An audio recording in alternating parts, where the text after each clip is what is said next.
Hi, everyone. So in 2019, before the pandemic, I worked with an NGO in Peru called Hiperderecho on a personal data literacy intervention. And this intervention was called Son Mis Datos, and what we did is we leveraged the personal data protection law of Peru, which gives citizens the right to know what personal data corporations hold about them, to create this website, which is called Son Mis Datos, they're my data.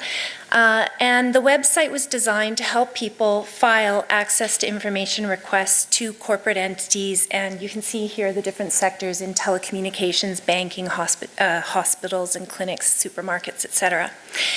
And then we held a series of workshops with a group of citizen volunteers where we first talked to them about personal data use by corporations and Peruvian law. Then we introduced at the second workshop the Son Mis Datos portal and explained its use and got them to think about how they might use it for their own personal data requests. And then we sent them out into the world and asked them to make personal data requests. And then at a third workshop, several months later, after they had or hadn't received replies to their requests, as the case may be, we showed them some techniques for how to audit the results of those requests. And before this process, we did an entrance survey to learn about their level of personal data literacy, and afterwards we did exit interviews to measure if that had shifted through the process. And the result of this is that we were able to demonstrate improved personal data literacy, but we felt really dissatisfied. We really came to feel through this process, which by the way was a pilot, we're now doing a follow-on, which fixes some of these problems. We felt like the process validated a global data regime that is based on the extraction and management of data resources. So we felt like we taught people how to check if companies were using personal and community resources according to the policies and laws that create the conditions for the capture of those very same resources. And therefore, we felt like we hadn't achieved the goal of creating critical data literacies, of enabling people to navigate the digital economy as it actually operates in their local reality. So we decided to go back and think through how did we end up here? What was it in our thinking that caused us to end up in this place? And so we looked back at the definition of datafication. And of course that comes a commonly cited source for this definition is Mayer Schoenberger and Kukier. It's the transformation of social action into online quantified data to enable real-time tracking and predictive analysis. We, however, were more interested in a more broader social science definition, which comes from José van Dijk. And José van Dijk offers this way of thinking about data as a structure of power. So she offers three categories, and she says, well, datafication requires a set of processes and institutions, and it also requires a set of beliefs or a set of ideologies that allow us to feel supportive or okay with the fact that our data is being transformed. And together, those two things, those institutions and those ideologies, afford certain structures of power, which she particularly points to surveillance or data valence, as she calls it. So datafication plus dataism allows for data valence. So we went back and we looked at the results of our intervention in Peru, at all of the material that had come out of the workshops, and we rethought through the lens of datafication, dataism, and data valence to see what we could figure out. So what can we think about datafication in Peru, these institutions and processes? Well, it is true that datafication is happening in Peru. There are, for example, a lot of loyalty programs that are used in the retail sector. Datafication is happening in banking. It is happening in telecommunications. However, when you look more closely, you realize that this is pretty limited in the broader scheme of things. 94% of companies in Peru are micro enterprises, for example. And yes, they do engage in datafication, but not in the way that we might think about it in our, given our focus on the digital. Also, Peru continues to confront the digital divide in really significant ways. And this means that when the government of Peru talks about digital transformation is a term that suggests that organizations need to reorganize themselves around datafication. But when the Peruvian government actually spells out what their digital transformation program is going to do, it's about closing the digital divide and building infrastructure for connectivity. So their vision of digital transformation is let's digitize the country. It's still a very much older perspective on these things. The upshot here is that while Peru is certainly experiencing changes in how commercial and financial transactions take place, people's actual experiences on the ground vary greatly. Datafication can be part of these changes, but we really need to be thinking about it in the larger context of incomplete processes of digitization and digital transformation. So if the goal of if the goal of personal data literacy initiatives is to enable citizens to critically address their reality, then we need to start with the institutions, infrastructures, policies, and practices that people are actually experiencing.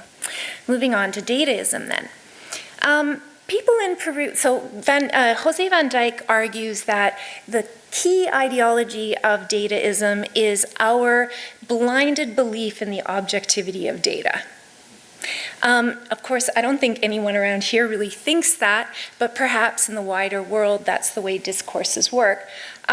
But when we talk to people in our workshops, they manifestly did not have a blind faith in the objectivity of data. Anyone who knows Latin America will kind of laugh at the idea that people would have a blind faith in the objectivity of data. One of our workshop participants said, companies are going to consider personal data to be whatever benefits them. They very much understood that this was an object that was imbued with power. In fact, what we found when we looked back was that the dominant ideological frame is quite different, and it's this frame of no one should be left behind. One of our participants said to us, people who don't have a cell phone, who live in the informal settlements, their data aren't in the cloud, and they aren't taken into account. They're invisible. So there was very much this idea that if you didn't become part of the cloud, you didn't exist. So the key ideology at work here was no one was left behind.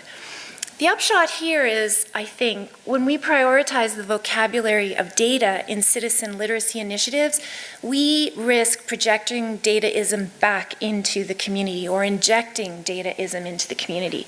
Literacy work also will entirely miss the mark because it will fail to prepare people for the challenges they actually face in the digital realm, because it will be misaligned with their daily experiences. So rather than assume dataism is the ideology at work, literacy processes need to start from where people are, the way they're thinking about things. And then finally, when it comes to data valence, frankly, our participants really doubted, given their daily experiences, that companies in Peru would have the capacity to surveil them.